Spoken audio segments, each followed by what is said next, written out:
बिस्मिल्लाहिर्रहमानिर्रहीम। अस्सलामुअलैकुम students, this is Atif Ahmad, your physics teacher. प्यारे बच्चों, आज की इस वीडियो में हम डिस्कस करने जा रहे हैं जी discrete energy level in an atom and its spectra. तो आज के इस वीडियो लेक्चर में हमने दो पॉइंट्स पर बात करनी है। पहला पॉइंट क्या है कि डिस्क्रीट एनर्जी लेवल्स क्या होते हैं, और दूसरा पॉइंट है मेरे बच्चों एटॉमिक स्पेक्ट्रा। ठीक है, तो चलिए जी स्टार्ट करते हैं। प्यारे बच्चों, शुरू में मैं आपको इस टॉपिक का एक कंसेप्चुअल ओवरव्यू दूंगा, ठीक है, जिससे इस टॉपिक का आपके माइंड में एक कंसेप्ट बन जाएगा, इसका पूरा एक स्केच आपके माइंड में आ जाएगा। ठीक है, उसके बाद फिर मैं आपको लेके जाऊंगा इसके नोट्स के ऊपर। कुछ बातें जो यहां पर अच्छे से एक्सप्लेन नहीं की जा सकती, उनको मैं वहां नोट्स पर जाके एक्सप्लेन करूंगा। इस तरह से आपका एक अच्छा एक मजबूत कॉन्सेप्ट भी बन जाएगा। ठीक है, आपके पास नोट्स भी आ जाएंगे, और अगर पेपर में कोई क्वेश्चन दिया जाता है इसमें से, तो उसको भी फिर आप आसानी से अटेम्प्ट कर सकेंगे। ठीक है बेटा, तो स्टार्ट करेंगे कंसेप्चुअल ओवरव्यू से। अब कंसेप्चुअल ओवरव्यू में यहाँ पर मैं सबसे पहले आपको सिखाऊंगा कि शेल क्या होता है, उसके बाद लेके आऊँगा एक्साइटेशन के ऊपर, फिर डी एक्साइटेशन क्या होती है उसके बारे में बताऊंगा, एनर्जी ऑफ फोटोन के बारे में बताऊंगा, एटॉमिक स्पेक्ट्रम क्या होता है, उसमें स्पेशली जो दो टाइप्स होती हैं, line spectrum and continuous spectrum, क्योंकि इनको सीखे बिना फिर आपका कंसेप्ट बन नहीं सकता। ठीक है, फिर आपको लेके आऊंगा एमिशन स्पेक्ट्रम के ऊपर और एब्जॉर्प्शन स्पेक्ट्रम पर। ठीक है बेटा, तो स्टार्ट करते हैं जी नंबर 1 पॉइंट से, दैट इज शेल। ये शेल या ऑर्बिट या एनर्जी लेवल, तीनों एक ही चीजें, ये क्या होते हैं उसके बारे में बात करते हैं। देखो मेरे बच्चों, एटम के बारे में तो सबको पता होगा कि एटम के स्ट्रक्चर में उसके दो पार्ट होते हैं। एक बेटा इसका होता है न्यूक्लियस। ठीक है, ये न्यूक्लियस आ गया, और न्यूक्लियस के अंदर दो तरह के पार्टिकल पाए जाते हैं, प्रोटॉन पाए जाते हैं और न्यूट्रॉन। ठीक है ना, प्रोटॉन एंड न्यूट्रॉन, ये दो तरह के पार्टिकल न्यूक्लियस के अंदर पाए जाते हैं। और तीसरा पार्टिकल जो इलेक्ट्रॉन होता है, वो न्यूक्लियस के अराउंड सर्कुलर पाथ के ऊपर रिवॉल्व कर रहा होता है। ठीक है, मैं यहाँ पे बना देता हूँ। ठीक है ना, ये आप देख रहे हैं, ये इलेक्ट्रॉन्स हैं जो कि एक न्यूक्लियस के इर्द गिर्द घूम रहे हैं जिस सर्कुलर पाथ के ऊपर, इस तरह से। ठीक है, दीज आर इलेक्ट्रॉन्स। ठीक है बेटा, अब ये जो इलेक्ट्रॉन जिस सर्कुलर पाथ के ऊपर घूम रहे हैं ना अराउंड द न्यूक्लियस, ठीक है, इसको हम ऑर्बिट या इसको हम कहते हैं एनर्जी लेवल, या फिर हम इसको शेल भी कहते हैं। इसके मुख्तलिफ नाम होते हैं जी, पहले को हम के बोलते हैं, फिर एल, अगर इसके बाद अगर एक और भी शेल आ जाए, ठीक है, तो उसको हम नाम देते हैं जी एम का, उसके बाद फिर एन आ जाता है। ठीक है ना, तो इस तरह से इनके नाम भी आपको मैंने बता दिए। ठीक है, इस शेल का नाम होता है एम, के एल एम, उसके बाद फिर एन। ठीक है बेटा, अच्छा, अब आपको ये तो पता चल गया कि शेल होता क्या है, या ऑर्बिट क्या होता है, या एनर्जी लेवल क्या होता है। एनर्जी लेवल इसको इसलिए कहते हैं क्योंकि एक खास एनर्जी रखने वाला जो इलेक्ट्रॉन है वही इस लेवल के अंदर घूम रहा होता है। तो ये एक ऐसा लेवल है जिसमें एक मखसूस एनर्जी रखने वाला इलेक्ट्रॉन रिवॉल्व कर रहा होता है। दैट्स वाई इसको हम एनर्जी लेवल भी कहते हैं। ठीक है बेटा, अच्छा आगे बढ़ते हैं। बात करनी है डिस्क्रीट एनर्जी लेवल की। ये डिस्क्रीट एनर्जी लेवल क्या होता है? देखो बेटा, एक बात याद रखना कि ये जो इलेक्ट्रॉन जिस ऑर्बिट में रिवॉल्व कर रहे होते हैं ना अराउंड द न्यूक्लियस, ये कुछ मखसूस ऑर्बिट्स होते हैं, मखसूस एनर्जी लेवल्स होते हैं। हर कोई एनर्जी लेवल ऐसा, यानी हर कोई ऐसा ऑर्बिट नहीं हो सकता कि जिसके अंदर इलेक्ट्रॉन रिवॉल्व कर सके। मतलब देखिए, अब यहाँ पर जो ये मैंने एक ऑर्बिट शो किया है ना, ठीक है, ये एक ऐसा अलाउड एनर्जी स्टेट है कि जिसके अंदर इलेक्ट्रॉन रिवॉल्व कर सकता है। उसके बाद इलेक्ट्रॉन जो इसके बीच का रीजन है ना, जिसको मैं अभी बनाने लगूँ, ये वाला, लेट्स से ये भी तो एक ऑर्बिट है ना, ये ऑर्बिट, इस ऑर्बिट के अंदर इलेक्ट्रॉन रिवॉल्व नहीं कर सकता। फिर कहाँ पे रिवॉल्व कर सकता है? ये डॉटेड लाइन वाला। ठीक है, अब इस केस के दरम्यान भी स्पेस मौजूद है। यहाँ पर मैं अगर एक और ऑर्बिट ऐसे बना दूं, तो इस ऑर्बिट के अंदर भी इलेक्ट्रॉन रिवॉल्व नहीं कर सकता। ये वो एनर्जी स्टेट होती हैं जहां पर इलेक्ट्रॉन रिवॉल्व नहीं कर सकता। तो बेटा, ये जो इलेक्ट्रॉन है ना, हर किसी एनर्जी लेवल में नहीं घूमता। ये चंद मखसूस एनर्जी लेवल्स हैं, जिसको डिस्क्रीट एनर्जी लेवल्स कहा जाता है। ठीक है ना, ये एक मखसूस एनर्जी लेवल है, उसके बाद फिर ये एनर्जी लेवल, उसके बाद फिर ये एनर्जी लेवल, इसी तरह और भी आगे होंगे।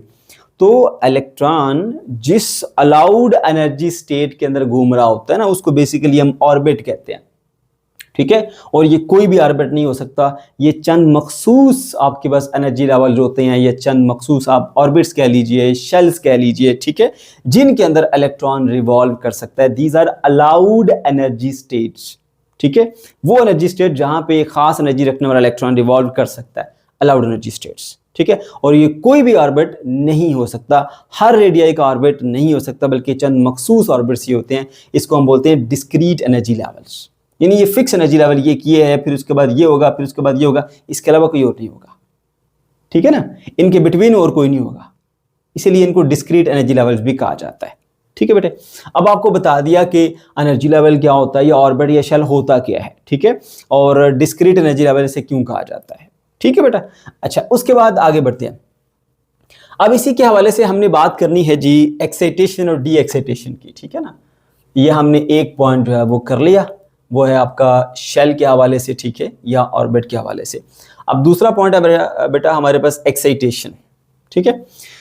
देखो बेटा, इलेक्ट्रॉन अगर इस एनर्जी लेवल में घूम रहा है ना, ठीक है, तो इसके पास जो एनर्जी है उस एनर्जी के मुताबिक ही ये इस एनर्जी लेवल में घूमता है। लो एनर्जी वाला इलेक्ट्रॉन है तो वो इस तरह से करीबी जो ऑर्बिट होता है, न्यूक्लियस से करीब वाला, वहां पे रिवॉल्व कर रहा होता है। अगर किसी के पास एनर्जी उससे ज़्यादा है तो फिर वो इस ऑर्बिट में रिवॉल्व नहीं करेगा, जो उससे बड़ा एनर्जी लेवल है उसमें रिवॉल्व करेगा। अगर किसी के पास एनर्जी और ज़्यादा है तो वो इसमें रिवॉल्व नहीं करेगा, वो इसमें रिवॉल्व करेगा। इससे हाई एनर्जी वाला इससे बड़े ऑर्बिट में रिवॉल्व करेगा। यानी इलेक्ट्रॉन अपनी एनर्जी के मुताबिक ही ऑर्बिट्स के अंदर रिवॉल्व कर सकते हैं। ऐसा नहीं हो सकता कि बहुत हाई एनर्जी वाला इलेक्ट्रॉन हो और वो एक छोटे ऑर्बिट के अंदर रिवॉल्व कर रहा हो। हाई एनर्जी वाला इलेक्ट्रॉन है, बड़े ऑर्बिट में रिवॉल्व करेगा। लो एनर्जी वाला इलेक्ट्रॉन है, छोटे ऑर्बिट के अंदर रिवॉल्व करेगा। बात को समझ गए बेटा? ओके। अच्छा जी, अब हमने बात करनी है एक्साइटेशन की और डी एक्साइटेशन की, ठीक है। तो मैंने आपको बताया कि बेटा ये न्यूक्लियस है, ठीक है, और ये हमारे पास कह लीजिए पहली एनर्जी स्टेट, इसको E1 कहते हैं। फिर ये दूसरी एनर्जी स्टेट आ गई इसकी, जिसको E2 कह ली। फिर ये तीसरी एनर्जी स्टेट है, अलाउड एनर्जी स्टेट, जिसको हम E3 कह देते हैं, ठीक है। अब एक्साइटेशन क्या होती है? एक्साइटेशन बेटा ऐसा प्रोसेस है जिसमें हम एनर्जी देते हैं एटम को, और एटम के अंदर मौजूद इलेक्ट्रॉन वो एनर्जी को एब्जॉर्ब करता है। जब वो एनर्जी को एब्जॉर्ब करता है, ठीक है, तो फिर उसकी एनर्जी बढ़ जाती है। जब उसकी एनर्जी बढ़ जाती है तो फिर वो उस एनर्जी लेवल में नहीं रहता, बल्कि उसको छोड़ के बड़े एनर्जी लेवल में चला जाता है। देखिए, जैसे हमारे पास ये एक छोटा एनर्जी लेवल है, ठीक है, यहाँ पर एक इलेक्ट्रॉन पाया जा रहा था, तो हमने क्या किया, इसको कुछ energy they the, let's say electromagnetic radiation की सूरत में या लाइट की सूरत में। लाइट भी एनर्जी है ना, तो ये क्या करेगा, इस E1 स्टेट से निकलेगा लेट्स से, और यहाँ से चला जाता है जी यहाँ पर, ये इस चला जाता है। यहाँ पे हम इसको निकाल लेते हैं और यहाँ पे आके इसको हम फिट कर देते हैं, ठीक है। अब जब इस इलेक्ट्रॉन ने एनर्जी को एब्जॉर्ब किया तो इसकी एनर्जी बढ़ गई, फिर ये इस एनर्जी स्टेट में नहीं रह सकता, इसको छोड़ के वो ऊपर वाली एनर्जी स्टेट में चला जाएगा E3 के अंदर, ठीक है। इसको हम बोलते हैं एक्साइटेशन। इस प्रोसेस का नाम है एक्साइटेशन, और जो एनर्जी हम इसको देते हैं एक्साइट कराने के लिए, उसको एक्साइटेशन एनर्जी कहा जाता है। समझ गए बेटे? अच्छा, अब बात ध्यान से सुनिएगा। एक्साइटेशन क्लियर होगी कि जब आप किसी एटम को एनर्जी देते हैं, उसके अंदर मौजूद इलेक्ट्रॉन उस एनर्जी को एब्जॉर्ब करता है, उसकी एनर्जी बढ़ जाती है, वो उस लेवल को छोड़ देता है, उससे बड़े लेवल में चला जाता है, ठीक है।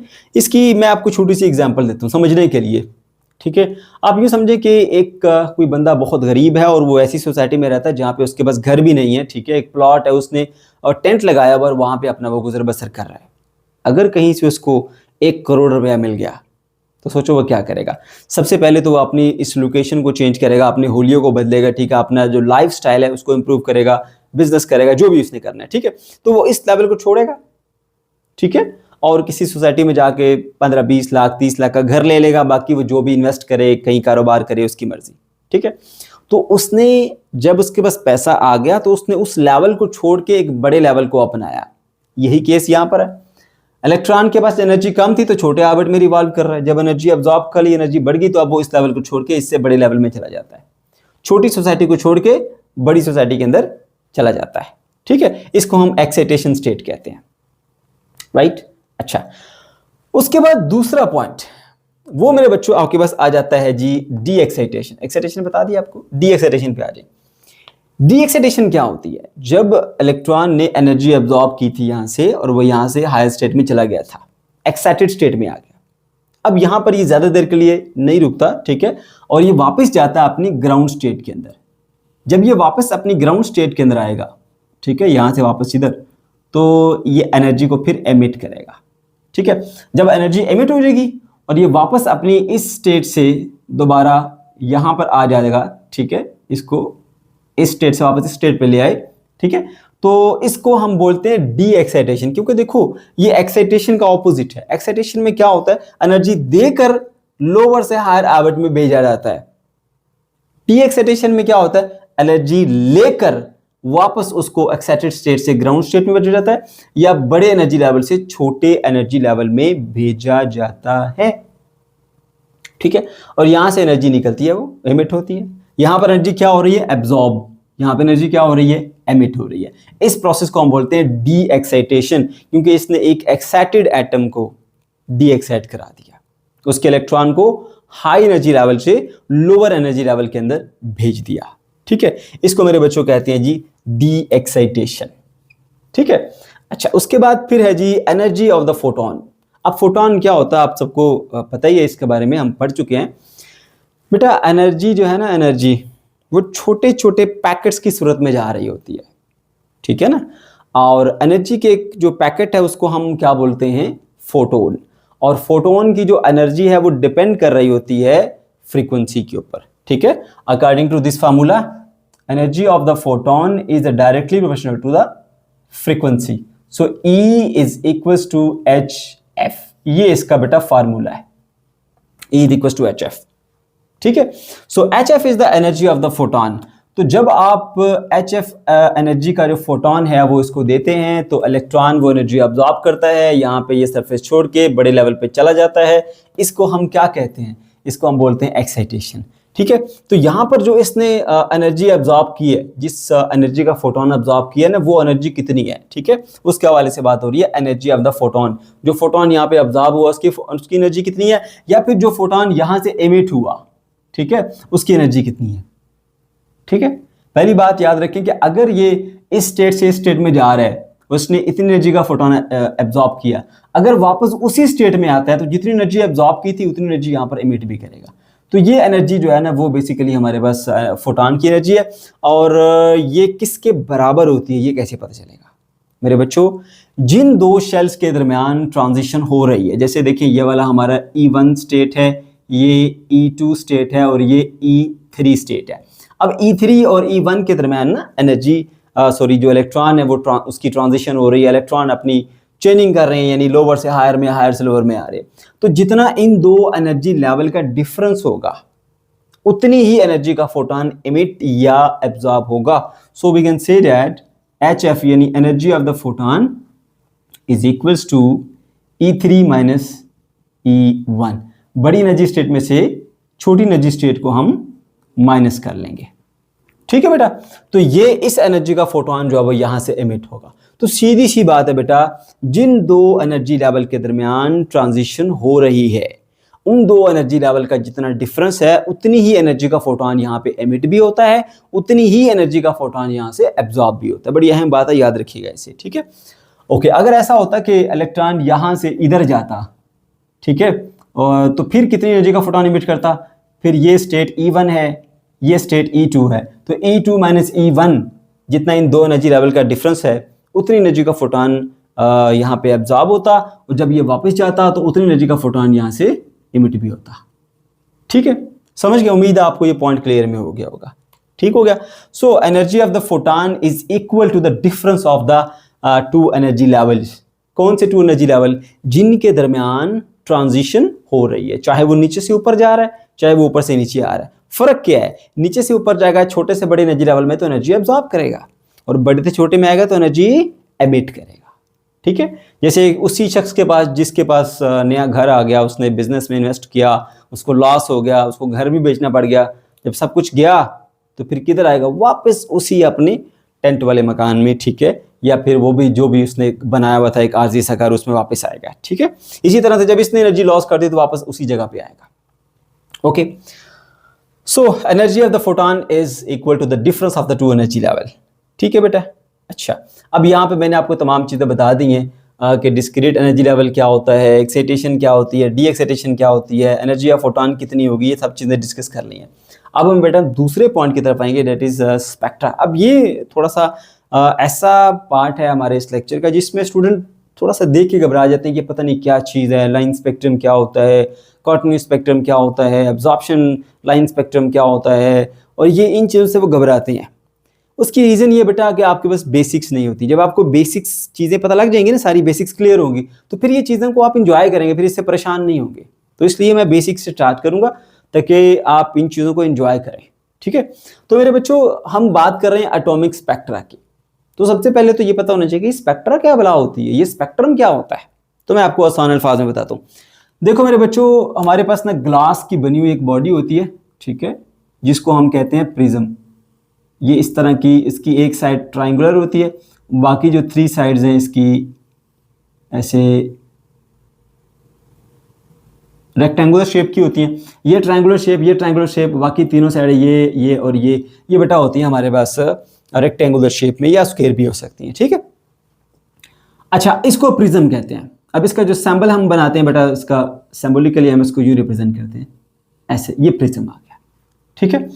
अगर आप वाइट लाइट को, ये जो सनलाइट आ रही होती है, इसकी एक बीम इस प्रिज्म से पास कराएंगे, ठीक है, तो आप बेटा देखते हैं कि ये जो है वो डिफरेंट कलर्स के अंदर सेपरेट हो जाएगी। ऐसे एक कलर इधर जाएगा, दूसरा इधर, तीसरा इधर, चौथा इधर, जैसे रेनबो नहीं होती, 5वां, 6ठा, 7वां, 7 कलर्स का ये कॉम्बिनेशन होती है, ठीक है बेटा।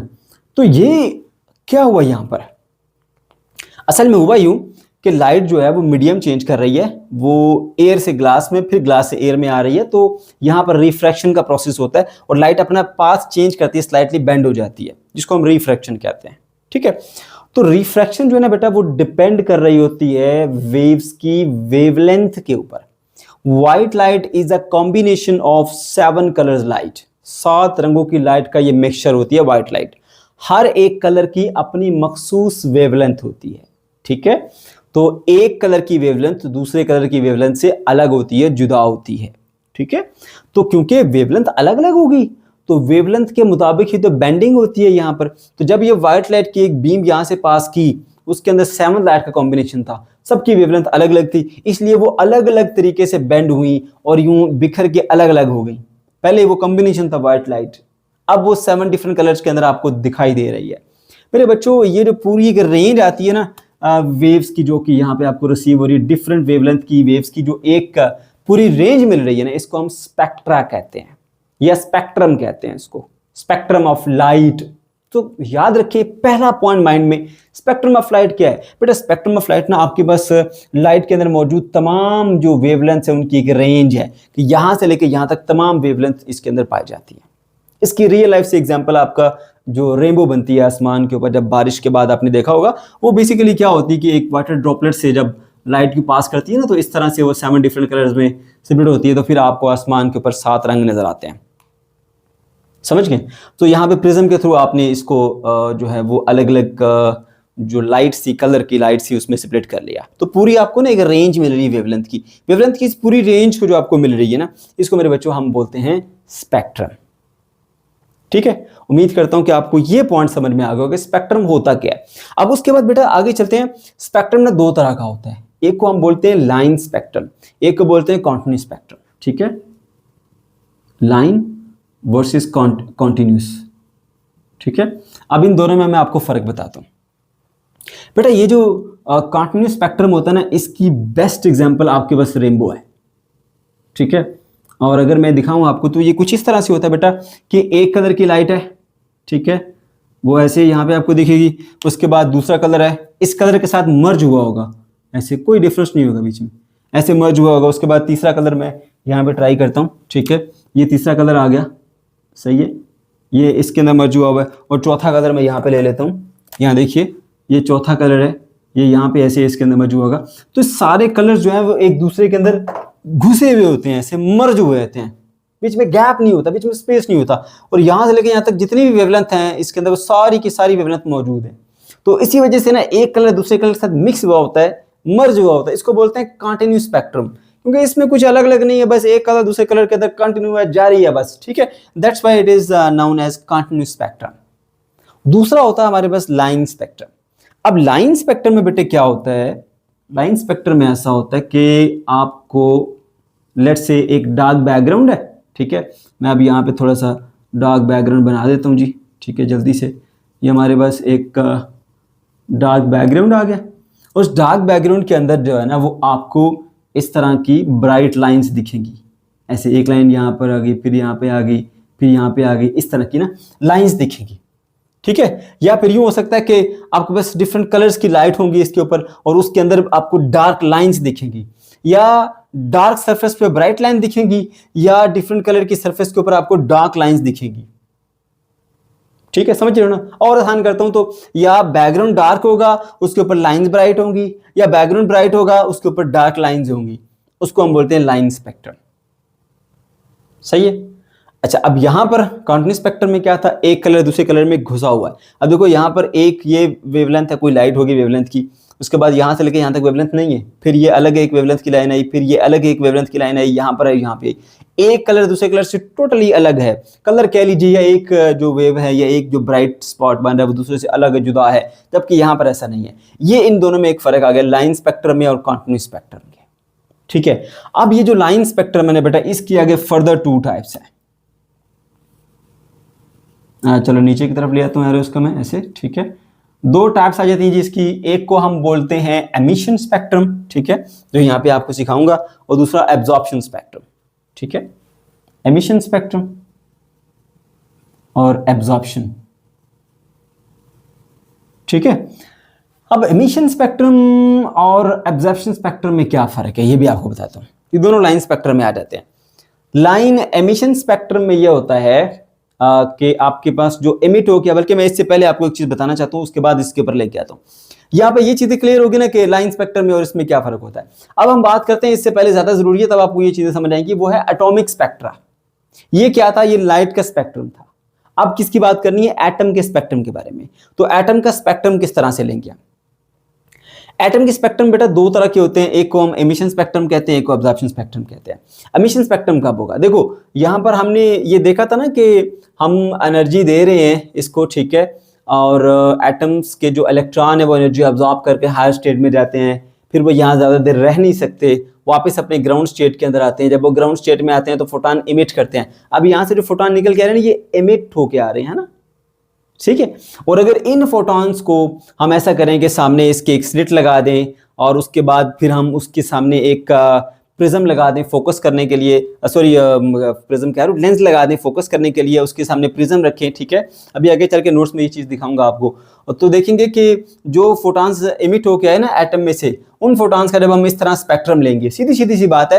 एमिशन स्पेक्ट्रम क्या होता है कि यहाँ पर जब एटम के इलेक्ट्रॉन ग्राउंड स्टेट में आते हैं ना, हाई स्टेट से लोअर स्टेट में आते हैं, तो जो फोटॉन यहाँ से इमिट होते हैं, उन फोटॉन्स को अगर पहले स्लिट रखा जाए, उसको स्ट्रेट करके उसके बाद लेंस लगा के इसके ऊपर फोकस किया जाए, और उसके बाद देखेंगे कि इसके भी स्पेक्ट्रम जो है वो आपको दिखेगा। और वो स्पेक्ट्रम बेटा आपको इस तरह का दिखता है लाइंस की सूरत में। एटम का स्पेक्ट्रम लाइन स्पेक्ट्रम होता है, ठीक है। ओके, सो अब यहां पर हमने देख लिया कि जो फोटॉन्स हैं वो एटम में से इमिट होके आ रहे हैं, और इमिट होके आने वाले फोटॉन्स का जो हम स्पेक्ट्रम यहां पे लेते हैं with the help of prism, उसको हम बोलते हैं line emission spectrum. Line spectrum क्योंकि ये लाइंस की सूरत में मिलेगा इसलिए, और इमिट होके आने वाले फोटॉन का स्पेक्ट्रम है, that's why it is called emission spectrum. उसके बाद फिर एब्जॉर्प्शन स्पेक्ट्रम भी है। हम ऐसा करते हैं कि इस एटम को ना लाइट वेव्स भी दे देते हैं इसको, या हम व्हाइट लाइट की इसके ऊपर बम्बार्डमेंट करते हैं, ठीक है। तो वो सारी की सारी इसमें से पास होगी, और कुछ जो है उसमें से खास फ्रीक्वेंसी रखने वाली जो वेव्स हैं वो इसके अंदर एब्जॉर्ब हो जाएंगी, और बाकी सारी उसमें से गुजर जाएंगी, आगे की तरफ चली जाएंगी, ठीक है। और जो बाकी सारी गुजर के आगे स्क्रीन पर आएंगी तो इस तरह से ना बेटा आपके पास एक कलरफुल बैकग्राउंड बनाएंगी। अब उस कलरफुल बैकग्राउंड के अंदर ना जहां पर कोई भी एक वेव मिसिंग हो गई है, जो फोटॉन एब्जॉर्ब हो गया था जिस फ्रीक्वेंसी का, जो उसमें, तो उसकी जो है ना, उसकी जगह पे वहाँ पर एक गैप रह जाएगा, यानी यूँ समझ लीजिए, और वो आपके पास जो है ना इस कलरफुल बैकग्राउंड के ऊपर एक डार्क लाइन की सूरत में आपको यूँ मिलेगा। ठीक है, और फर्ज करें और ये सारी उसमें से एमिट होती है, कोई एक और आपको ऐसी मिलेगी जो कि वहां से एब्जॉर्ब होगी इस खास फ्रीक्वेंसी की, तो वहां पर भी लाइट नहीं आएगी, वहां पर डार्कनेस रह जाएगी। तो इस तरह से ना आपको इस के अंदर आपको डार्क लाइंस मिलती हैं एक कलरफुल बैकग्राउंड के ऊपर या ब्राइट बैकग्राउंड के ऊपर डार्क लाइंस मिलती हैं। किसके अंदर? ये जो एब्जॉर्प्शन स्पेक्ट्रम है। मैं फिर बताता हूं, एटॉमिक स्पेक्ट्रम क्या होता है बेटा? एटम के स्पेक्ट्रम को एटॉमिक स्पेक्ट्रम कहते हैं। एटम का स्पेक्ट्रम दो तरह से होता है, ठीक है। एक, जब एटम के इलेक्ट्रॉन एक्साइटेड स्टेट से डी एक्साइटेड स्टेट में आते हैं, फोटॉन इमिट करते हैं, उन फोटॉन्स को हम प्रिज्म से गुजारेंगे, क्योंकि ये इमिट होके आने वाले फोटॉन है, उनको हम इस प्रिज्म से गुजारेंगे तो वहां से जो हमें स्पेक्ट्रम मिलेगा वो लाइन इमिशन स्पेक्ट्रम मिलेगा। एक बात तो तय होगी ना कि एटम का स्पेक्ट्रम होता लाइन स्पेक्ट्रम ही है, ठीक है। और दूसरी चीज है कि क्योंकि वो इमिट होके आने वाले फोटॉन का स्पेक्ट्रम है, दैट्स वाई इमिशन। इसी तरह अब्जॉर्ब में क्या होता है कि हम उसके ऊपर बम्बार्डमेंट करते हैं, अगर कोई भी अब्जॉर्ब ना होता तो इस तरह का बिल्कुल कलरफुल बैकग्राउंड मिलता आपको 7 डिफरेंट कलर्स के कॉम्बिनेशन की सूरत में। लेकिन हुआ यूं कि उसमें से कुछ जो है वो एनर्जी के फोटॉन्स अब्जॉर्ब हो गए, तो वो फ्रीक्वेंसी या वो वेवलेंथ वहां से मिस हो रही, क्योंकि वो तो अब्जॉर्ब हो गई है, उसकी जगह पे डार्क लाइंस आएंगी, बाकी सारी आपके पास कलरफुल पट्टी होगी। तो इस कलरफुल बैकग्राउंड के ऊपर डार्क लाइंस आएंगी, तो ये आपके पास जो है वो लाइन का एमिशन स्पेक्ट्रम, एमिशन कह रहा हूँ, एब्जॉर्प्शन स्पेक्ट्रम होता है। और एमिशन स्पेक्ट्रम में क्या होता है बेटा? आपके पास के ब्लैक बैकग्राउंड के ऊपर व्हाइट कलर की लाइंस आती हैं, ठीक है। उम्मीद करता हूं कि ये पॉइंट्स जो है वो सारे आपको समझ में आ गए होंगे। तो अब आपको मैंने बता दिया बेटा कि एटॉमिक स्पेक्ट्रम क्या होता है और लाइन स्पेक्ट्रम क्या होता है, कॉन्टिन्यूस स्पेक्ट्रम क्या होता है। उसके बाद फिर है जी एमिशन स्पेक्ट्रम क्या, ये भी चीज़ हमने देख ली है, ठीक है। एटम से इमिट होकर आने वाले फोटॉन्स का स्पेक्ट्रम। एब्जॉर्प्शन स्पेक्ट्रम क्या है? जो कि एटम की तरफ हम भेजते हैं, उसमें से पास करके जाएं, उसमें से जो मिस हो जाते हैं वो स्पेक्ट्रम आपको ब्लैक लाइंस की सूरत में इस तरह देखिएगा कलरफुल बैकग्राउंड के ऊपर, ठीक है। उसको हम क्या बोलते हैं बेटा? Absorption spectrum. तो फर्क क्या है एब्जॉर्प्शन में और एमिशन में? कि जो एमिशन वाला है उसमें डार्क बैकग्राउंड होता है, उसके बाद ब्राइट लाइंस होती हैं, और जो आपके पास दूसरा वाला एब्जॉर्प्शन स्पेक्ट्रम है वो कंटिन्यूस की तरह का ही होता है, मगर उसके ऊपर जो है वो डार्क लाइंस आती हैं, ठीक है। यानी कलरफुल बैकग्राउंड होगा, बस उसके ऊपर कहीं कहीं डार्क लाइंस होंगी, ठीक है। वो डार्क लाइंस क्यों आई हैं? क्योंकि ये यहाँ से लेकर यहाँ तक सारी वेवलेंथ उसके ऊपर पड़ रही हैं, लेकिन जो इस पर्टिकुलर वेवलेंथ की जो लाइट थी वो अब्जॉर्ब हो गई एटम के अंदर, उसके बाद बाकी फिर अब्जॉर्ब नहीं हुई, वो इधर आ गई हैं, फिर एक अब्जॉर्ब हो गई, फिर बाकी सारी रह गई हैं, एक अब्जॉर्ब हुई है, ठीक है। अब ऐसा, अब अक्सर बच्चे पूछते हैं कि सर ऐसा क्यों हुआ कि यहाँ पे सिर्फ सर्टन लाइंस क्यों मिली हैं, हमें स्पेक्ट्रम जो है वो रेनबो की तरह का स्पेक्ट्रम इस तरह लगातार क्यों नहीं मिलता? क्योंकि बेटा देखो, यहाँ पर मैंने आपको बताया कि जो एनर्जी है ना फोटॉन की, जो यहाँ पे एब्जॉर्ब होनी है, या वो एनर्जी जो यहाँ पे इमिट होनी है, एक ख़ास फ्रीक्वेंसी की लाइंस एब्जॉर्ब होंगी, फ्रीक्वेंसी की जो वेव्स हैं वो एब्जॉर्ब होगी, और ख़ास फ्रीक्वेंसी की वेव्स या ख़ास फ्रीक्वेंसी के फोटॉन इमिट भी होते हैं। हर कोई नहीं हो सकता। अब वो कितना है? जितना दो एनर्जी लेवल का डिफरेंस है, या इन दो के डिफरेंस के बराबर एनर्जी का फोटॉन इसमें एब्जॉर्ब हो सकता है, या इसके और इसके दरमियान जो एनर्जी का डिफरेंस है उस एनर्जी का फोटॉन यहाँ पे एब्जॉर्ब हो सकता है, या इससे बड़ा एनर्जी लेवल E4 है, E1 और E4 के दरमियान एनर्जी लेवल, यानी कोई से दो एनर्जी लेवल का जितना फर्क है ना, उस एनर्जी का फोटॉन ही इमिट या एब्जॉर्ब हो सकता है, इसके अलावा कोई और हो नहीं सकता। तो यहाँ से लेट्स से अगर वो जो है वो E2 से E1 में आता है तो एक फोटॉन इमिट हो सकता है खास फ्रीक्वेंसी का, E3 से E1 में आता है एक फोटॉन इमिट हो सकता है, E3 से E2 में आता है एक फोटॉन इमिट हो सकता है। तो ये चंद मखसूस एनर्जी रखने वाले जो है वो आपके पास फोटॉन्स यहाँ से प्रोड्यूस होंगे, इसलिए यहाँ पर एक खास वेवलेंथ रखने वाला फोटॉन आपको यहाँ पर मिलेगा, उसके बाद बाकी नहीं मिलेंगे, फिर यहाँ पर एक फोटॉन मिलेगा, फिर बाकी नहीं मिलेंगे, फिर यहाँ पर मिलेगा, फिर यहाँ मिलेगा, यहाँ मिलेगा, सारी पूरी रेंज नहीं मिलेगी। अगर रेंज मिलती तो इसका मतलब था कि फिर यहाँ से हर किस्म की एनर्जी का फोटॉन इमिट हो सकता है, मगर ऐसा नहीं होता। सर्टन मखसूस एनर्जी लेवल का जो डिफरेंस है उतनी एनर्जी का फोटॉन ही इमिट या एब्जॉर्ब होते हैं। ये वजह है लाइन स्पेक्ट्रम आने की। और यहाँ पर जो डार्क लाइंस यहाँ पे अपीयर होती हैं, क्योंकि हर जो फोटॉन जो हमने लेट्स से कि समझने के लिए कहता हूँ कि यहाँ से लेकर ना 1 2 3 4 5 6 7 8 9 10 11 12 13, ठीक है। ये आपके पास ना एनर्जी वेवलेंथ कह लीजिए, ठीक है। ऐसे वेवलेंथ आपके पास, इस वेवलेंथ के जो है वो आपके पास फोटॉन आए हैं। हमने 1 वेवलेंथ का फोटॉन भेजा, इसके अंदर एब्जॉर्ब नहीं होगा, चला जाएगा, 2 का नहीं चलेगा, 3 का भी चला जाएगा। लेकिन जब 4 वेवलेंथ, ये देखें 4 वाली जो वेवलेंथ है उसका जो फोटोन भेजेंगे, लेट्स से समझने के लिए कहता हूँ कि उसका जो एनर्जी थी वो इन दो एनर्जी लेवल के डिफरेंस के बराबर थी, तो वो एब्जॉर्ब हो जाएगा। जब वो एब्जॉर्ब हो जाएगा तो फिर वो स्क्रीन पे दिखेगा नहीं, यहाँ डार्क लाइन आ जाएगी। उसके बाद फिर 5 का ट्राई किया, 5 वाला भी जो है वो इसमें से नहीं एब्जॉर्ब होगा, निकल जाएगा। आपको यहाँ पे ब्राइट लाइट मिलेगी, 6 भी नहीं एब्जॉर्ब होगा, 7 भी नहीं एब्जॉर्ब होगा, 8 वाले पे आ जाए। अब फर्ज कर लें कि 8 का जो डिफरेंस है इन दो एनर्जी लेवल के डिफरेंस के बराबर उसकी एनर्जी है, तो वो फोटोन फिर अगेन यहाँ पे 8 वाला यहाँ पे एब्जॉर्ब हो जाएगा, बाकी 9 वाला एब्जॉर्ब नहीं होगा, 10 वाला एब्जॉर्ब नहीं होगा, 11 वाला एब्जॉर्ब हो जाएगा, 11, 12, 13 वाले जो हैं वो एब्जॉर्ब नहीं होंगे। ये मेरे बेटे इसका प्रॉपर कॉन्सेप्ट है। इसी तरह यहाँ पे जो आपको मिलेगा, यहाँ पे वेवलेंथ लिखूँ तो 1 2 3 4 5 6 7 8 9 10 11 12, ठीक है। तो 1 वेवलेंथ वाला फोटोन नहीं मिलेगा यहाँ पे, 2 वाला भी अवेलेबल नहीं है, 3 वाला अवेलेबल है, और फर्स्ट कर लें 3 वाला की जो एनर्जी इन दो के डिफरेंस के बराबर है। तो बेटा सिर्फ वही आपको मिलेंगे जिनकी जो एनर्जी है फोटॉन्स की कोई से दो एनर्जी लेवल के डिफरेंस के बराबर है। इसके अलावा कोई फोटोन आपको नहीं मिल सकता। यही वजह है कि आपको इस तरह से लाइंस, ब्राइट लाइंस मिलती है बेटा। ये आपके बस ब्राइट लाइंस आ रही हैं, समझ गए हो? अब मेरे ख्याल से समझ आ जानी चाहिए, क्योंकि मैंने काफ़ी ज़्यादा डिटेल में जाकर चीज़ें आपको बता दी हैं। ठीक है बेटा, अब हम बढ़ते हैं जी अपने नोट्स की जानिब, और वहाँ पे जाकर नोट्स से मैं आपको एक्सप्लेन करता हूँ। तो बच्चों, नोट्स में आपने सबसे पहले हेडिंग लगा देनी है जी शेल की, और इसे आपने डिफाइन करना है जैसे मैंने आपको एक्सप्लेन किया था। In an atom electron revolve around a nucleus only in certain allowed energies levels and this is called shell or orbit. ठीक है, यानी हर एक दायरे के अंदर इलेक्ट्रॉन नहीं घूमता, चंद मखसूस अलाउड एनर्जी लेवल है, सिर्फ उसके अंदर ही इलेक्ट्रॉन घूम सकता है। उन अलाउड एनर्जी स्टेट्स को बेटा हम शेल कहते हैं। फिर आप बताएंगे each orbit has discrete energy state of atom, ठीक है, that is E1, E2, E3 से लेकर En तक। हर एक एनर्जी लेवल की मखसूस एनर्जी होती है, ठीक है।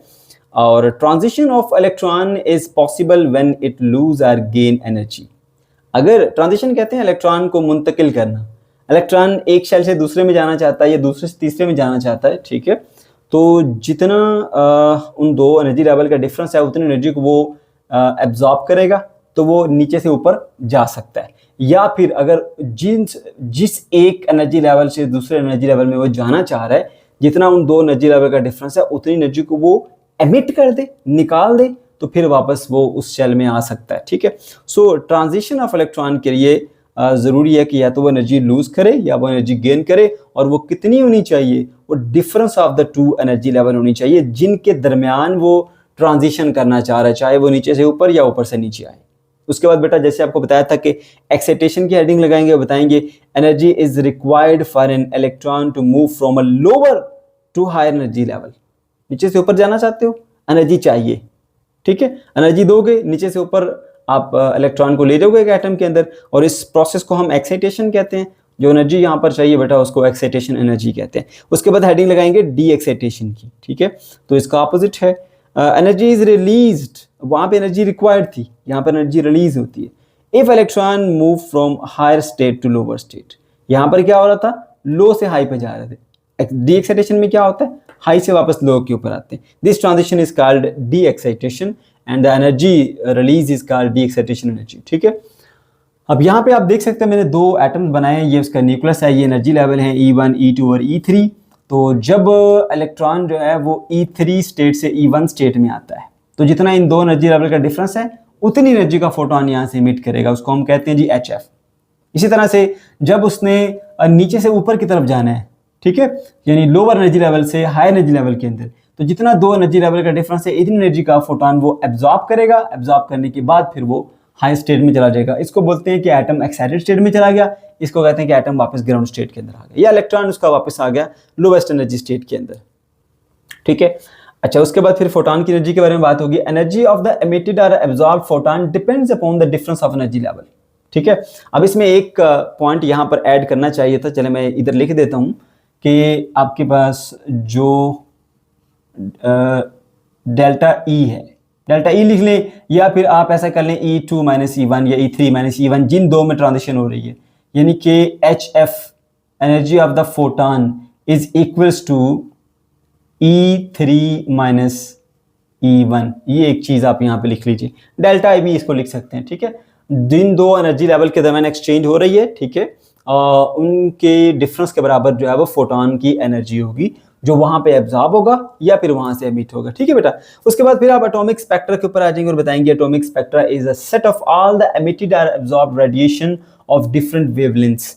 एटॉमिक स्पेक्ट्रा मतलब एक एटम के अंदर से जितनी भी वेवलेंथ की रेडिएशन एमिट होके आ रही है, जितनी भी रेडिएशन एब्जॉर्ब होके आ रही है, ठीक है, और उन सब के बारे में उन सब की जो एक पूरी रेंज है उसको बेटा हम स्पेक्ट्रा करते हैं। जैसे मैंने आपको बताया था कि लाइट पास करती है प्रिज्म में से, तो प्रिज्म से पास करने के बाद जो है वो आपको पूरा एक रेंज मिलती है डिफरेंट वेवलेंथ्स की, तो उसको हम स्पेक्ट्रम कहते हैं। इसी तरह एटम के अंदर से जो निकल के आ रहे हैं फोटॉन, ठीक है, डिफरेंट एनर्जी के फोटॉन निकल के आ रहे हैं, तो उन तमाम फोटॉन्स को अगर हम ऐसा कर लें कि पहले एक स्लिट से पास कराएं, ठीक है, ताकि वो अलाइन हो जाए, एक स्ट्रेट लाइन में आ जाए, उसके बाद फिर लेंस लगा के उसको फोकस करें और फिर प्रिज्म से पास करा दें, तो जब वो स्क्रीन के ऊपर जाएंगे ना, ठीक है, तो स्क्रीन के ऊपर जाके अलग अलग जगह के ऊपर ना बेटा वो ब्राइट लाइंस बना देते हैं, ठीक है। तो इस तरह से हमें उसका स्पेक्ट्रम जो है वो मिल जाता है। अच्छा, अब एक यहाँ पे एक कन्फ्यूजन जो कि बच्चों को अक्सर होती है वो ये है कि इस तरह का ना आपको दे दिया जाता है डायग्राम, ठीक है, ऐसे, और कहा जाता है कि ये भाई जो हाइड्रोजन एटम है ये उसका स्पेक्ट्रम है, ठीक है, एमिशन स्पेक्ट्रम, और उसके अंदर बहुत सारी लाइंस आई हुई है, जबकि हाइड्रोजन के अंदर शेल तो एक ही होता है, तो फिर ये उसकी बहुत सारी लाइंस कैसे आ जाती हैं। तो बेटा याद रहे कि हाइड्रोजन का जो एटम है उसके अंदर जो शेल है वो एक ही होता है, E1, ठीक है, बट याद रखिएगा कि उसके अंदर जो पॉसिबल एनर्जी स्टेट्स हैं वो और भी होती है, यानी कि इलेक्ट्रॉन अगर सबसे छोटे ऑर्बिट में नहीं घूमता तो उससे बड़े ऑर्बिट में भी घूम सकता है, भले ही वो ऑर्बिट एक ही होगा, लेकिन वो छोटे ऑर्बिट की बजाय बड़ा ऑर्बिट भी हो सकता है, वो उससे बड़ा ऑर्बिट भी हो सकता है। तो इसके अंदर E1 एनर्जी स्टेट भी होती है, E2 एनर्जी स्टेट भी होती है, E3 भी होती है, E4 भी होती है, E5 भी होती है, और भी होती है, ठीक है, और भी अलाउड एनर्जी स्टेट्स हैं हाइड्रोजन के एटम के अंदर। हाँ, इलेक्ट्रॉन है ही एक, वो जिस भी ऑर्बिट में घूमेगा हम उसको एक कंसीडर करेंगे, काउंट एक करेंगे, but orbits possible energy state उसके अंदर और भी होती है जहां इलेक्ट्रॉन चाहे तो रिवॉल्व कर सकता है। अगर वो लोएस्ट एनर्जी में है तो सबसे छोटे ऑर्बिट में रिवॉल्व करेगा, अगर थोड़ी एनर्जी बढ़ गई तो उससे बड़े ऑर्बिट में रिवॉल्व करेगा, अगर और एनर्जी बढ़ गई तो और बड़े ऑर्बिट में रिवॉल्व करेगा, ठीक है। इसी तरह से अब वो जो इसके जो स्पेक्ट्रल लाइंस आती हैं वो डिफरेंट आ रही होती है, तो फिर क्वेश्चन आता है कि एक ही शेल है तो यहाँ पे जो एमिशन स्पेक्ट्रम हो रहा है वो किस तरह से हो रहा है एमिशन स्पेक्ट्रम, और कैसे यहाँ से एनर्जी जो है वो एमिट होकर आ रही है। तो मैं बताता हूँ, देखो बेटा, हाइड्रोजन के एटम में शेल भले ही एक है, energy state, possible energy state जिनके अंदर वो चाहे इलेक्ट्रॉन तो घूम सकता है वो ज्यादा होती हैं, E1 state, E2 state, E3 state, E4 state, E5 state. समझ लो कि इस वक्त इलेक्ट्रॉन के पास हाई एनर्जी है और वो E5 स्टेट के अंदर है। अगर वो E5 से E4 में आया तो इन दो लेवल के डिफरेंस के बराबर फोटॉन इमिट करेगा, एक तरह का फोटॉन, एक लाइन बनेगी। अगर वो E5 से E3 में चला गया तो इन दो एनर्जी लेवल के डिफरेंस के बराबर फोटॉन इमिट करेगा, एक और लाइन आ गई। अगर वो 5 से 2 में चला जाए और लाइन आएगी, 5 से 1 में चला जाए और लाइन आएगी, या फिर वो 4 से 3 में आए, 4 से 2 में आए, 4 से 1 में आए, 2 से जो है वो 3 से 2 में आए, फिर 3 से 1 में आए, फिर 2 से 1 में आए, तो ये बहुत सारी पॉसिबिलिटीज मौजूद हैं। तो जब इस तरह से ट्रांजिशन होती है तो यहाँ पे बहुत सारी स्पेक्ट्रल लाइंस आपको मिल जाती है, जबकि शेल उसका एक ही है। तो ये वजह है कि शेल भले ही एक है बट अलाउड एनर्जी स्टेट्स ज्यादा होती हैं, इस वजह से हाइड्रोजन के एटम में भी आपको बहुत सारी स्पेक्ट्रल लाइंस मिल जाती हैं, ठीक है बेटा। ओके, उम्मीद करता हूं कि ये पॉइंट समझ में आ गया होगा आपको। एक कंफ्यूजन होती है जो बच्चों को, तो मैंने आपको क्लियर कर दी है। ओके, एटॉमिक स्पेक्ट्रा में मैंने आपको बता दिया कि atomic spectra is a set of all the emitted और absorbed radiations of different wavelength. जो भी रेडिएशंस एक निकल के आ रही है, एक एटम में से इमिट होकर आ रही है, उसका जो स्पेक्ट्रम है, मैंने सीधा सीधा आपको बताया था, उसको हम बोलते हैं कि वो हमारा एटॉमिक स्पेक्ट्रा होता है। उसकी दो टाइप्स भी बताई थी, इमिशन स्पेक्ट्रम और जो एब्जॉर्प्शन स्पेक्ट्रम है। अभी आगे चल के उसको डिस्कस करेंगे। अच्छा, अब ये एक सेटअप है जिसके थ्रू हम इसको ऑब्जर्व कर सकते हैं। ये हमारे पास एक सोर्स है, ठीक है, ये ग्लास ट्यूब है, उसके अंदर हमने गैस फिल की हुई, यहाँ पर हम उसको वोल्टेज देते हैं, वोल्टेज देके इसके अंदर मौजूद एटम्स को एक्साइट कराते हैं। जब एटम एक्साइट हो जाते हैं तो एक्साइट होने के बाद फिर वो डी एक्साइट होते हैं, ठीक है। एक्साइट हमने कराया था इसको वोल्टेज के जरिए, ठीक है। फिर वो जब डी एक्साइट होंगे तो इलेक्ट्रॉन एक्साइटेशन से डी एक्साइटेशन स्टेट में जाते हैं, जब तो फोटॉन इमिट करते हैं। वो फोटॉन्स यहाँ पे आएंगे, उनको पहले हमने एक स्लिट लगा के अलाइन किया। स्लिट का पर्पस बच्चे पूछते हैं सर क्यों लगाई है, इसलिए क्योंकि हर डायरेक्शन में ना जाए बल्कि एक स्ट्रेट लाइन में मूव करें, एक ही डायरेक्शन वाले फोटॉन मिले। उसके बाद आगे हमने प्रिज्म लगाया, प्रिज्म से पहले हमने एक लेंस भी लगाया हुआ है। लेंस का काम क्या है कि वो इसको फोटॉन्स को ना इस प्रिज्म के ऊपर सही से फोकस कर सके। फिर प्रिज्म जो है वो उसको डिफरेंट एंगल्स के ऊपर डाइवर्ट कर देता है, ठीक है, बेंड कर देता है, तो आपको अलग अलग स्पेक्ट्रल लाइंस मिलती हैं। अब ये जो फोटॉन्स आ रहे हैं ना, ठीक है, ये मुख्तलिफ स्टेट्स के डिफरेंस की वजह से आ रही है। मतलब कि जैसे मैंने आपको बताया कि हाइड्रोजन का जो इलेक्ट्रॉन है वो 5वें से चौथे में जा सकता है, तीसरे में जा सकता है, दूसरे में जा सकता है, पहले स्टेट में आ सकता है। अलाउड एनर्जी स्टेट्स के अंदर ट्रांजिशन हो सकती है, इसलिए 5 लाइंस तो यहां से बनेगी, फिर चौथे से तीसरे में, चौथे से दूसरे में, चौथे से पहले में, यहाँ पर लाइंस बनेगी। तो इस तरह से बहुत सारी जो आपके पास फोटॉन है अलग अलग फ्रीक्वेंसी का, अलग अलग एनर्जी के, वो यहाँ से मिल जाते हैं। अब अलग फ्रीक्वेंसी होने का मतलब है उनकी वेवलेंथ भी अलग होगी। वेवलेंथ अलग होगी तो अलग अलग पॉइंट के ऊपर ये बेंड होगा। इस वजह से एक ब्राइट लाइन यहाँ पर मिलेगी, एक यहाँ पर मिलेगी, एक यहाँ पर मिलेगी, तो आपको कुछ इस तरह की ब्राइट लाइन मिलती है। यहाँ पर मैंने एक पिक्चर जो है वो आपको समझने के लिए बनाई हुई है, ये आप देख सकते हैं, ठीक है। अच्छा, उसके बाद फिर आगे आप बताएंगे photons emitted from such transition, emitted, photons emitted, जो उसमें से निकल के आ रहे हैं जब इलेक्ट्रॉन जो है वो एक हायर स्टेट से डीएक्साइटेड होके लोअर स्टेट के अंदर आ रहा होता है ना, तो वहां से जो फोटॉन मिलते हैं, photons of emitted, ठीक है, photons emitted from such transitions when allowed to pass through the narrow slit at prism will give rise to the line spectrum। तो वो यहाँ पर आपको लाइन स्पेक्ट्रम देगा। मैंने इसकी एक पॉइंट की लॉजिक रीजन आपको बताई है कि किस तरह से ये लाइन स्पेक्ट्रम बनता है और लाइन स्पेक्ट्रम बनने की वजह क्या होती है, क्योंकि यहाँ पे आपको हर एनर्जी का फोटॉन एटम के अंदर से इमिट नहीं होता, सिर्फ वो ही फोटॉन इमिट होते हैं जिनकी एनर्जी 2 एनर्जी लेवल के डिफरेंस के बराबर होती है, ठीक है।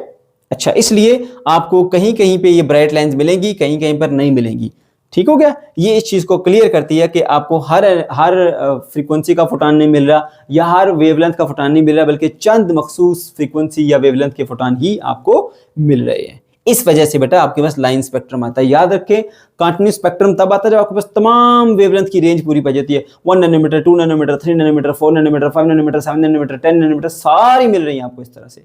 और लाइन तब मिलता है जब मिसिंग हो, एक मिले, फिर 2-3 ना मिले, फिर एक मिले, फिर 4-5 वाले मिसिंग हो, फिर 6 भी मिले, फिर 7-8 मिसिंग हो। इस तरह से उसको लाइन स्पेक्ट्रम कहते हैं। इसी वजह से यहाँ पे हर एनर्जी का फोटॉन नहीं मिलता, हर वेवलेंथ का फोटॉन नहीं मिलता। कुछ खास फ्रीक्वेंसी रखने वाले, खास वेवलेंथ रखने वाले या खास एनर्जी रखने वाले फोटॉन ही मिलते हैं। हर एनर्जी के फोटॉन, हर फ्रीक्वेंसी के फोटॉन या हर वेवलेंथ के फोटॉन बेटा जी नहीं मिलते। So we get the line spectrum. Clear होगी। अच्छा, line spectrum contain the discrete set of wavelengths. उसके अंदर एक डिस्क्रीट सेट ऑफ वेवलेंथ्स होती है, मतलब मखसूस वेवलेंथ होगी, ठीक है, उसके अलावा कुछ नहीं हो सकती। वो मैंने बताया कितनी हो सकती है, वो डिपेंड करता है जिन 2 एनर्जी लेवल के डिफरेंस में से या ट्रांजिशन से इलेक्ट्रॉन आ रहा है। It is characteristic feature of the an element. अब इस बात का मतलब ये है कि बेटा हर एक एटम का जब स्पेक्ट्रम लिया जाता है तो जो स्पेक्ट्रल लाइंस मिलती हैं वो एक मखसूस उसी एटम के लिए होती है। दूसरे एटम की स्पेक्ट्रल लाइन इससे मुख्तलिफ होंगी, तीसरे की उससे मुख्तलिफ होंगी। तो इन स्पेक्ट्रल लाइंस का इस्तेमाल करते हुए हम एटम की शनाख्त भी कर सकते हैं, ठीक है। That's why it is characteristic feature of an element. ये एलिमेंट का एक कैरेक्टरिस्टिक फीचर है। इसका मतलब क्या है कि इसके जरिए हम इसकी पहचान कर सकते हैं। जैसे फिंगरप्रिंट्स होते हैं ना, अब दुनिया में लाखों इंसान हैं, एक के फिंगरप्रिंट्स दूसरे के फिंगरप्रिंट से मैच नहीं करते, है ना। तो इसी तरह से एक एटम की जो स्पेक्ट्रल लाइंस है वो दूसरे एटम की स्पेक्ट्रल लाइन से मैच नहीं करती, इसलिए हम उनको इन स्पेक्ट्रल लाइंस के थ्रू आइडेंटिफाई कर सकते हैं। अब आ जाइए बेटा एमिशन स्पेक्ट्रम के ऊपर। एमिशन स्पेक्ट्रम फौरन से ज़हन में लाओ, सर ने क्या सिखाया था। एमिशन का मतलब निकलने वाले photon.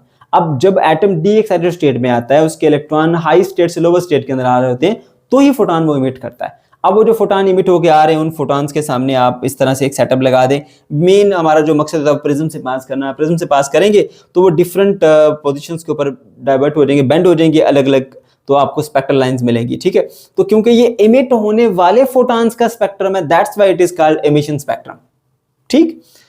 It consists of series of bright lines of the definite wavelength on a dark background। ये चीज मैंने आपको सिखाई थी कि इसमें ये होता है कि आपके पास एक डार्क स्क्रीन होती है, उसके ऊपर कहीं कहीं ब्राइट लाइंस नजर आती हैं। ये एक ब्राइट लाइन आ गई क्योंकि फोटॉन खास फ्रीक्वेंसी का फोटॉन यहाँ टकराए, फिर यहाँ वाले फोटॉन नहीं थे, यहाँ वाले नहीं थे, यहाँ वाले मिसिंग मिसिंग मिसिंग, फिर एक टकराया, फिर मिसिंग, फिर यहाँ पे टकराया, फिर मिसिंग मिसिंग मिसिंग, फिर टकराया, फिर मिसिंग, फिर टकराया, फिर मिसिंग, फिर मिसिंग मिसिंग मिसिंग, ऐसे तमाम वेवलेंथ वाले फोटॉन्स नहीं है, चंद मखसूस वेवलेंथ वाले फोटॉन्स ही अवेलेबल हैं, ठीक है।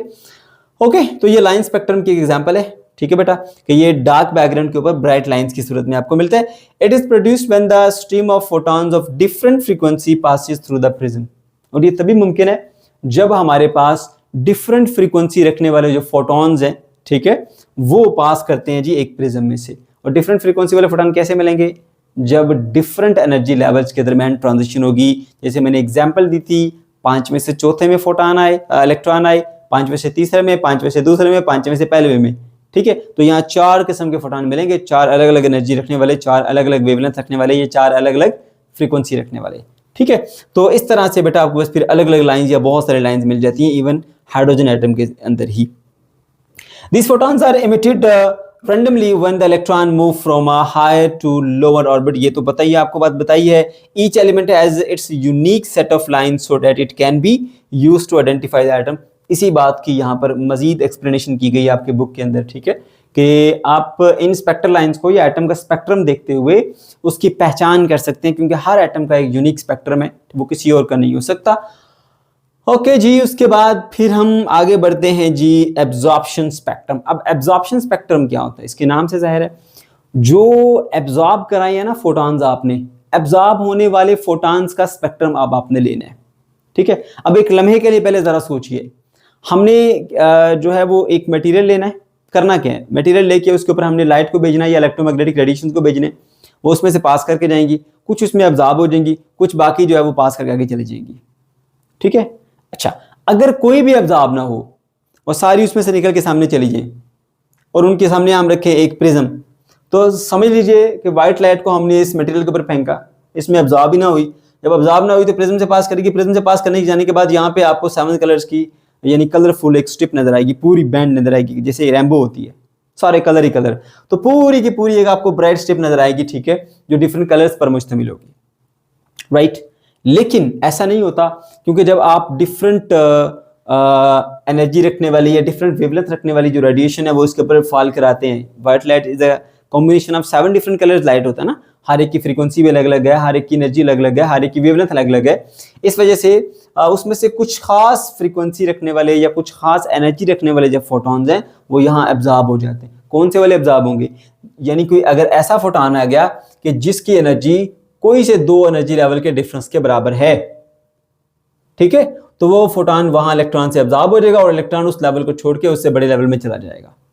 अगर E1 और E2 के डिफरेंस के बराबर एनर्जी वाला फोटॉन आया तो वो इलेक्ट्रॉन में एब्जॉर्ब हो जाएगा और इलेक्ट्रॉन E1 से E2 स्टेट में चला जाएगा। अब वो फोटॉन अवेलेबल नहीं है, वो फोटॉन जाके स्क्रीन पर नहीं टकराएगा, उसकी जगह पे आपके एक लाइन, एक डार्क लाइन नजर आएगी, क्योंकि जहां पर लाइट पड़ी है ना वो तो ब्राइट नजर आएगी, जहां पे लाइट एब्जॉर्ब होगी और आगे जाके नहीं मिली तो वो फिर जहरी बात है डार्क लाइन नजर आएंगी। उसके बाद फिर क्या होगा, कोई और फोटॉन, फर्ज कर लें एक ऐसा फोटॉन है कि जिसकी एनर्जी E1 और E3 के डिफरेंस के बराबर है, वो फोटॉन वहां इलेक्ट्रॉन से एब्जॉर्ब हो जाएगा, इलेक्ट्रॉन 1 से 3 में चला जाएगा, अब वो भी अवेलेबल नहीं है, एब्जॉर्ब हो गया, तो वो स्क्रीन के ऊपर आके नहीं गिर सकेगा, तो वहां पर एक डार्क लाइन बन जाएगी। तो बेटा ये वाला जो स्पेक्ट्रम होता है उसमें हम करते ये हैं, मटेरियल में से हमने एक इलेक्ट्रोमैग्नेटिक लाइट को पास कराना है, ठीक है, और वो उसमें से गुजरने के बाद आती है, आगे प्रिज्म रखते हैं, प्रिज्म के सामने स्क्रीन रख देते हैं, तो आपको कलरफुल स्ट्रिप मिलती है, पूरी लाइन मिलती है, उसके अंदर कहीं, अब लाइन कह रहा हूँ, कलरफुल पूरी एक स्ट्रिप मिलेगी, उसके अंदर कहीं कहीं डार्क लाइंस आ जाएंगी। जैसे यहाँ पे डार्क सरफेस के ऊपर कहीं कहीं ब्राइट लाइंस थी ना, उस तरह यहां पर ब्राइट सरफेस के अंदर कहीं कहीं डार्क लाइंस होंगी। इसको हम बोलते हैं मेरे बच्चों लाइन एब्जॉर्प्शन स्पेक्ट्रम। जो एब्जॉर्ब होने वाली रेडिएशन है उनका स्पेक्ट्रम, और वो कैसे मिलेगा? डार्क लाइंस की सूरत में। ये है लाइन एमिशन स्पेक्ट्रम, वो रेडिएशन या वो फोटॉन जो एमिट हुए हैं उनकी रेडिएशन, और वो आपको ब्राइट लाइंस की सूरत में मिलती है। तो एमिशन स्पेक्ट्रम में ब्राइट लाइंस डार्क बैकग्राउंड पर, और एब्जॉर्प्शन स्पेक्ट्रम में आपके पास होंगी बेटा dark lines on the bright background, ठीक है बेटा। अच्छा, अब इसको पढ़ भी लेते हैं। Absorption line spectrum is obtained by transition of electromagnetic radiation through the substance. आपने सब्सटेंस से उसको पास कराया, ठीक है, तो क्या होता है, सम रेडिएशन उसमें एब्जॉर्ब हो जाएंगी और ज्यादातर उसमें से पास कर जाएंगी, ठीक है। ये आपके पास सेटअप है। line absorption spectrum of an element consists of the series of spectral dark lines।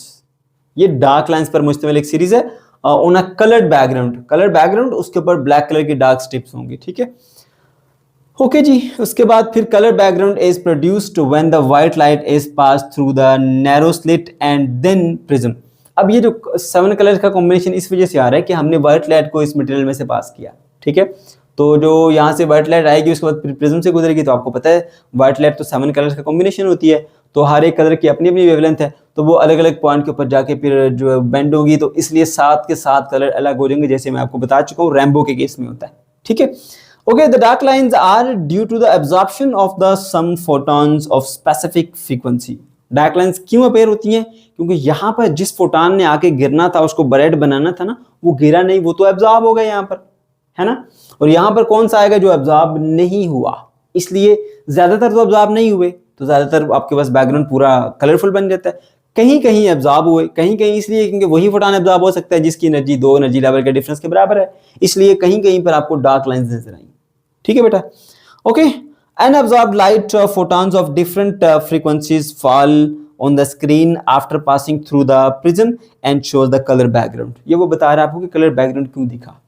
जो लाइट एब्जॉर्ब नहीं हुई वो ज्यादा थी, उसने कलर बैकग्राउंड बना दिया एक पीछे, और जो कहीं कहीं पे एब्जॉर्ब हुई है वहां पे लाइट जाके नहीं गिरी, तो जहां पे एब्सेंस ऑफ लाइट होती है वहां डार्कनेस होती है, दैट्स वाई वहां पे एक डार्क लाइन बनेगी। तो देखो बेटा, ये सारे का सारा जो है वो आपका एक कॉन्सेप्ट था। अब यहाँ पे आपने क्या सीखा, मैं जल्दी से समराइज कराता हूँ बेटा।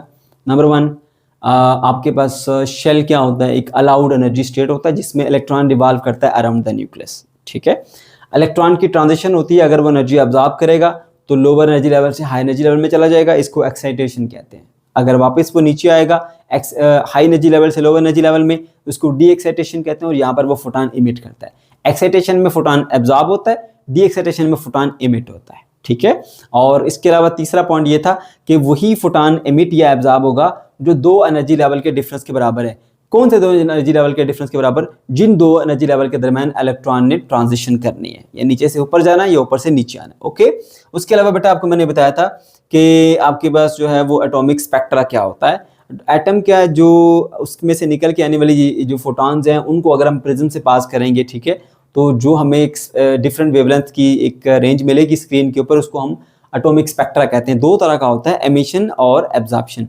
एमिशन स्पेक्ट्रम इसके नाम से जाहिर है, एटम के अंदर से जो फोटॉन इमिट होकर आ रही हैं उसका स्पेक्ट्रम को एमिशन स्पेक्ट्रम कहते हैं। एब्जॉर्प्शन स्पेक्ट्रम, जो हम एटम के अंदर रेडिएशन एब्जॉर्ब करा रहे हैं उनके ऊपर बम्बार्डमेंट करते हुए, उसका स्पेक्ट्रम एब्जॉर्प्शन स्पेक्ट्रम कहलाता है, ठीक है। एमिशन स्पेक्ट्रम में जो आपके पास फोटॉन, जो आपकी उसकी जो एक पिक्चर होगी वो इस तरह से होगी कि ब्लैक कलर का बैकग्राउंड होगा, उसके ऊपर आपको ब्राइट लाइंस दिखेगी, और जो आपका दूसरे वाला है जिसको हम बोलते हैं एब्जॉर्प्शन स्पेक्ट्रम, तो वहां पर आपके पास कलरफुल बैकग्राउंड होगा, ब्राइट बैकग्राउंड होगा, उसके ऊपर डार्क लाइंस होंगी, ठीक है बेटा। ये था आज का हमारा टॉपिक। अगर कोई कंफ्यूजन है या किसी किस्म का कोई प्रॉब्लम है तो कमेंट सेक्शन के अंदर आप जरूर पूछ सकते हैं। वीडियो अच्छी लगी तो लाजमी से लाइक कीजिएगा, अपने दोस्तों के साथ शेयर कीजिएगा, और अगर अभी तक हमारे चैनल को सब्सक्राइब नहीं किया तो भाई लाजमी से इसको सब्सक्राइब कर लीजिए। अल्लाह हाफिज़, मिलते हैं नेक्स्ट वीडियो में।